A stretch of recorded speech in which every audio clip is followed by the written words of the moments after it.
Con Stranger here with Droids Canada. We have Sean Rogerson, and he is now in prison.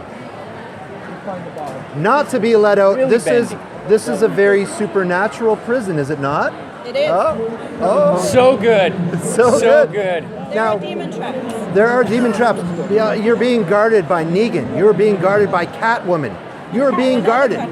You're being Catwoman. Yeah, two Catwomen. Catwoman. Yes. Everyone is here guarding you. Now, how does it feel to be locked up? Well, it feels safe, secure, and just downright comforting.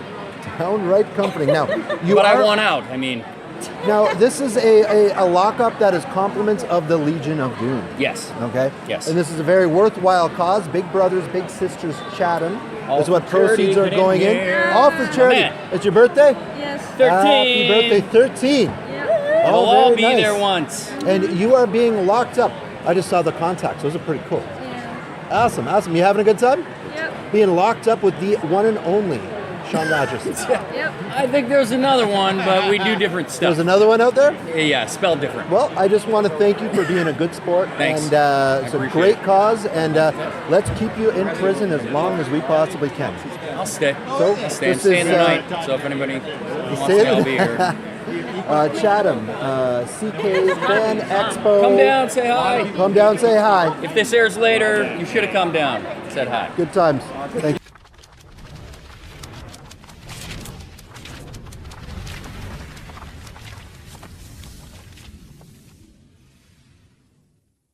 Right, Con Stranger TV, Droids Canada. We are here with the one and only Corin Nemec. How are you doing today? Well, my mom raised me not to talk to strangers, well, so I'm kind of on the fence here. I don't know what I should do. If I should actually talk to you, or if I should run. By the end of this, you should definitely run. Oh, definitely. Oh, it's making me nervous. And behind us, we do have Black Canary. Joining the Droids family today. Where did you come from? So yes, Corin Nemec, the Primetime Emmy nominated. Yes, it happened. That was with My First Name is Steven. It was. And that was what was that? That was 89? Let's not go back that far. Yeah, it was somewhere around there. So was that? Would you kind of say that was your big break into everything that you're doing? Kind of. Probably the first thing that established me in the film business was the movie Tucker. Tucker, Francis Coppola film. The Man in His Dreams. Yeah, I played Noble Tucker, one of the sons of Jeff Bridges in that movie. Oh, nice. And that once I did that, I was like 12 years old when I did that, and so when I came back from doing that film, I was able to actually get in the auditioning room for bigger and better parts. Nice. So and then that opened the door for the Parker Lewis Can't Lose. Yeah, we a TV special I did called What's Alan Watching with Eddie Murphy. That was the show that got me Parker Lewis, actually. It was a kind of an odd, quirky character that was somewhat similar to Parker Lewis and the creators, Clyde Phillips and Lon Diamond. Clyde Phillips also went on to create the show Dexter. Okay. And he was one of the creators of Parker Lewis. So, were you also a Papadopoulos? I was a Papadopoulos. A Papadopoulos? Yes, I was Nicky Papadopoulos. Now, that's the younger... I was the cousin of Webster. Webster's cousin. I was the son of Alex Karras's brother, I think it was how it worked out. I don't know. This is going back. Even though Emmanuel Lewis was so awesome and such a nice guy to work with, the show was miserable to do because Mam and George used to be married. George aren't that good? Were they married in real life? They used to be married in real life, and they got divorced during the show, and they hated each other. Oh no! And they made the work. Yes, the work environment was hellish, to say the least. Ah, okay. Yeah, they would get in. They had to have their dressing rooms on opposite sides of the sound stage, so the only time that they ever crossed paths was on set. That was and even then it was explosive. That was there was a Fresh Prince of Bel-Air that was like that. I think like Will Smith and the original mom. I think they were at each other. Oh, really? Apparently, that's the rumor mill. Yes. I mean, these things can happen. Now, on Parker Lewis, though, we didn't have any kind of situations like that. Everybody got along extremely well. So you're saying the Coob was not as intimidating as he appears on the show? Oh my God, he's one of the sweetest, nicest, most huggable fellas you'd ever meet.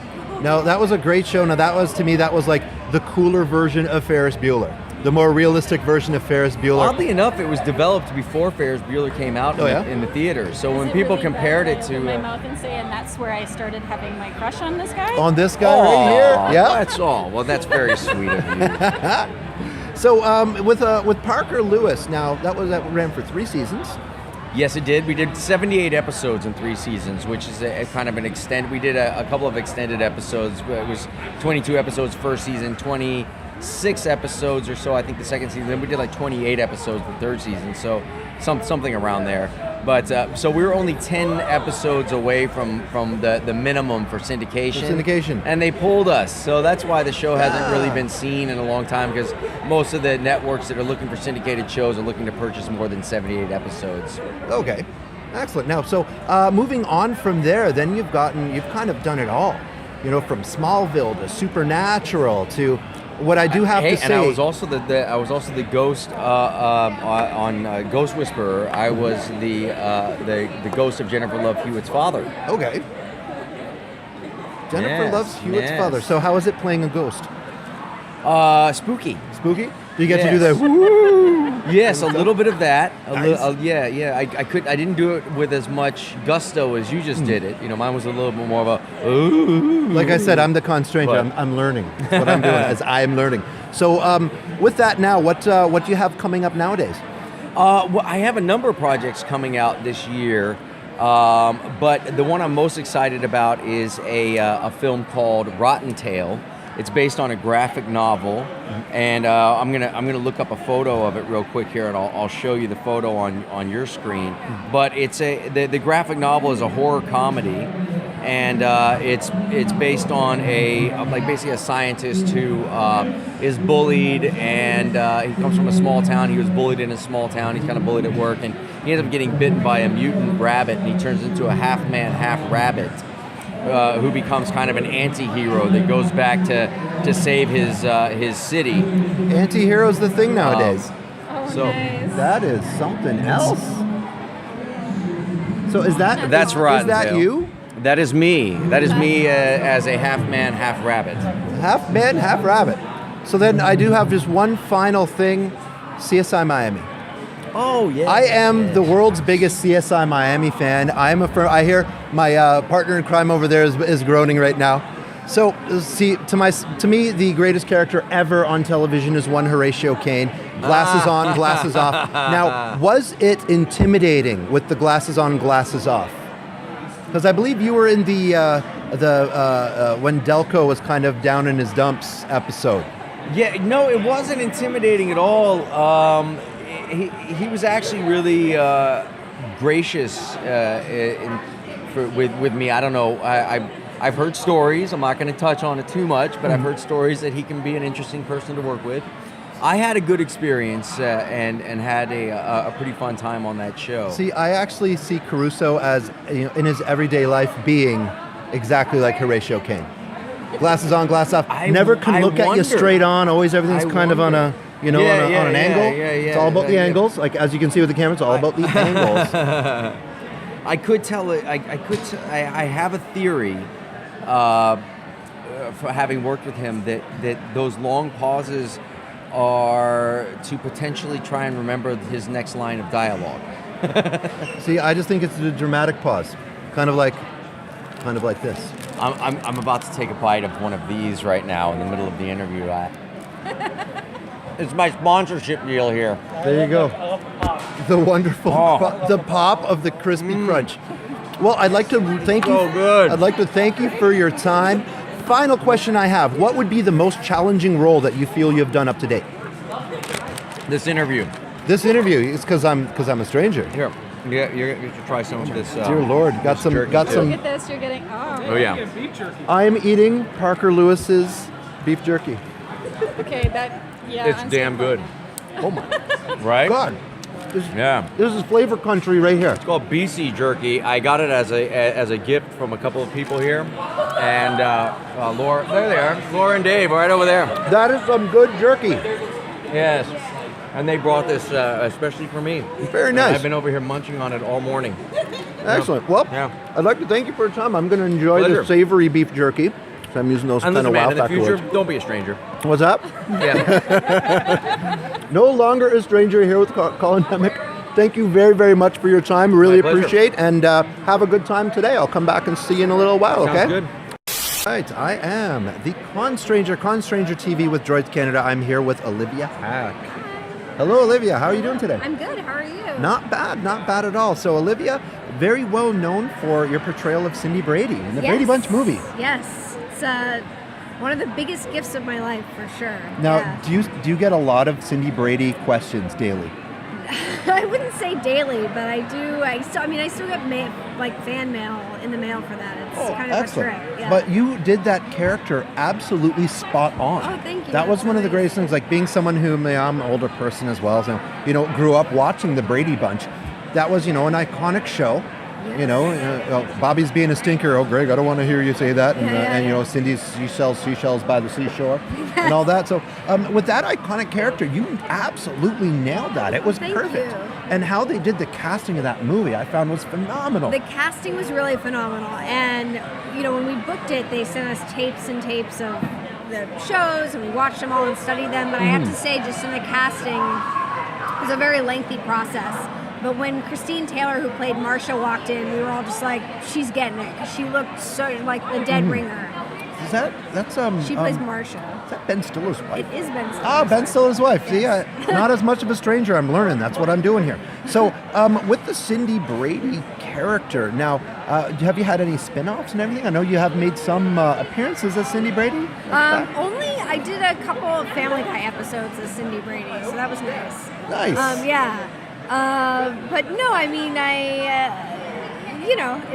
it's something that I'm very, very lucky to have done. To have been a part of. Yeah. Excellent. See, I love how they did the movie they put more of a 90s spin on something that was so like 70s, 80s wholesome. Yeah. And that was the entertainment factor for me with that. Well, and it's fun to watch now, because now it's kind of this like 90s time capsule. Oh, yes.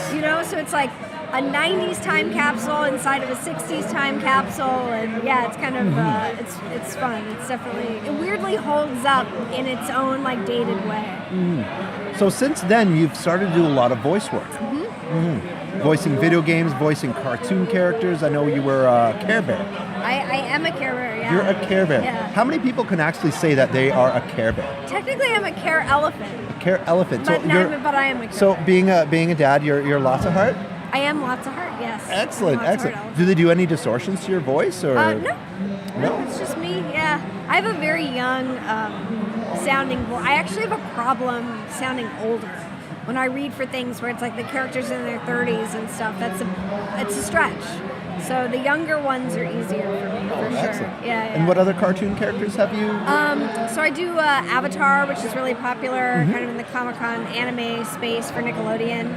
And right now I'm working on the Hair Jungle movie, which is really exciting, because that has been, 15 years in the making pretty much. And, the fans really petitioned for it and to make it successful and get it made, and it's getting made, and it's really good. Because a lot of times you do projects and when they're bad, kind of like deep in your heart, and this one's really good. And I think that the fans are going to be really happy with it. So that's pretty exciting. Excellent, excellent. And Star Wars. Star You Wars are a is- member of the Star Wars universe. I am. And that's like very, very fortunate. Like, I feel very lucky for that. Just because it's like, how cool to be able to say, like, you were a Jedi, I know. And Not many people can say they were a Jedi, let alone a Care Bear. A Care Bear. A Care Bear and a Jedi. Elephant. And everybody who works on Clone Wars is such a Star Wars fan that it gets you even more into it. Like, everyone's very excited to be there, and everybody feels kind of the weight of it and how cool and meaningful it is. So yeah, for sure. Yeah, it's fun. Excellent. Now, what else do you have on the horizon? What is coming up for Olivia Hack? So I have the Hair Jungle movie, which Hair I'm just Jungle. going to keep plugging, and then I've got a couple things that I'm not allowed to talk about. Oh. So there's always that. Like, Under super they make secrecy. us sign these non-disclosure agreements. Oh, but understandable. yes. Now, when do you think the movie will be out? It's coming out on Thanksgiving of this year, 2017. Thanksgiving so, yeah. this year, 2017. Watch it. Can you give any type of info on that movie other than when it comes out? It's Just going to be something amazing. It's going to be something amazing. And it's over Thanksgiving, over the holidays, Yeah. it's a perfect time to bring It's the family to the movies. perfect time, and like I said, the fans will be happy. Like there's a lot of resolution. We'll put it that way. Resolution. Resolution. I'm promising resolution. Oh, that is awesome. I'm looking forward to that as well. Awesome. So Olivia Hack, I'd like to thank you so much for your time. Thank You're you here so in much. Kitchener. Oh my God, I said it again. We are here in Chatham, Ontario, Canada. I keep on saying the wrong place. We literally had a 4-hour drive getting here today. So it was early morning driving, like, oh my God, I gotta get here. So More coffee.